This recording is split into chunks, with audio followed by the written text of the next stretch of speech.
हाय सर्वांना. तर आपल्या चॅनलवरती स्वागत आहे. तर आज आपण चाललो आहे सिंहगडावरती. तर माझी पूर्ण फॅमिली बघा, आत्ता आलो आहे आपण सिंहगडावर.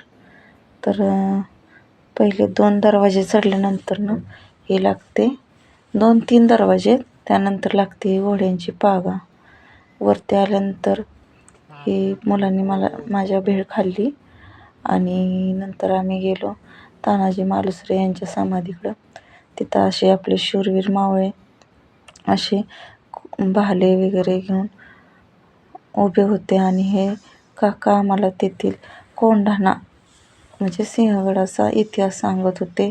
तिथं काही असं चित्रीकरण आहे, त्यातून आपल्याला कळते की इतिहास कसा बनला आणि ह्या गडाचा इतिहास काय म्हणजे. आणि खूप छान आहे. भाले मुलांनी माझ्या सर्व काही वेगवेगळं बघितलं. भाले